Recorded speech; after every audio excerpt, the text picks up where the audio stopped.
Hoy vamos a desgranar una historia potentísima, una de esas con moraleja, protagonizada por uno de los mayores especuladores de Wall Street, Jesse Livermore. Es una historia sobre una lección que le costó millones, pero que, como vamos a ver, valía muchísimo más. Y es que esta cita lo deja clarísimo desde el principio, ¿eh?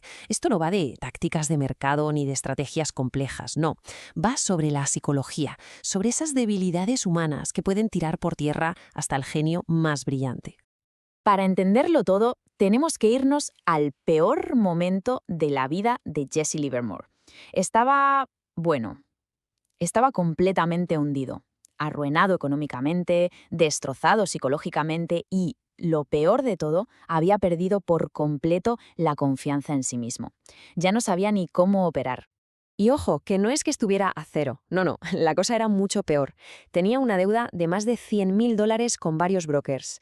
Estaba metido en un pozo del que parecía, de verdad, imposible salir.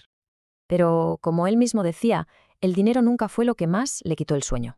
Y esta cita es clave. El daño real, el que de verdad le dolía, era mucho más profundo. Era la pérdida de la calma, del buen juicio, de su propia identidad como especulador de éxito.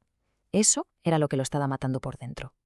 Y entonces, cuando ya parecía que no había salida, mientras intentaba a duras penas juntar algo de dinero operando con muy poco en Chicago, de repente apareció un salvavidas, completamente misterioso e inesperado. Todo empezó, fijaos, con un telegrama súper escueto de un antiguo conocido, Lucius Tucker, que solo decía: «Ven a Nueva York de inmediato». La llamada que vino después fue todavía más rara. Un pez gordo de la banca quería verlo, pero Tucker no soltó prenda de quién era. El misterio era total. Total, que Livermore llega a Nueva York y ¿quién era el benefactor? Pues nada menos que Daniel Williamson, el jefazo de una de las firmas más ricas y prestigiosas de Wall Street. Y la propuesta fue de película. Quería que Livermore, que era famoso por ser un bajista implacable, operara desde su oficina. ¿Para qué? Pues para servir de cortina de humo y despistar sobre los movimientos de otros clientes suyos muy importantes. Y para rematar, Williamson saca la chequera y le da un cheque personal, $25.000, así, de la nada, para que empezara de nuevo. Y encima le dice: «Y si los pierdes, te doy más». Claro, en su situación, ¿cómo iba a decir que no? Lo que vino después fue espectacular. Un regreso por todo lo alto.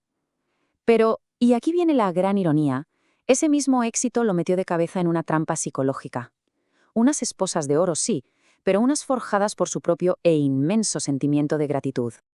Es que la velocidad con la que se recuperó es alucinante. A ver, en apenas 3 semanas, esos $25.000 iniciales los convirtió en más de $112.000 de beneficio puro y duro.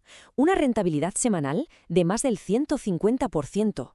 Su instinto para el mercado estaba intacto, más afilado que nunca. Y aquí, justo aquí, es donde comete el error que más iba a lamentar en su vida.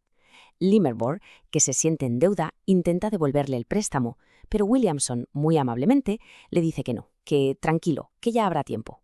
Al aceptar, Livermore, sin saberlo, se acaba de atar una soga al cuello, una deuda moral de la que ya no podría librarse.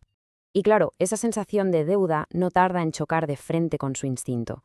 El mercado, la cinta, como él la llamaba, le estaba gritando que una acción, la C&A, se iba a desplomar. Pero Williamson va y le suelta un consejo de amigo que en realidad era una orden. Ni se te ocurra vender esa acción en corto hasta que yo te avise. Y ahí lo tienes, su juicio contra la gratitud. Un dilema imposible. A partir de este punto, todo se empieza a torcer. Atrapado por esa amabilidad, por su propio código de honor, el éxito que había conseguido se empieza a deshacer por culpa de esa obligación moral que sentía.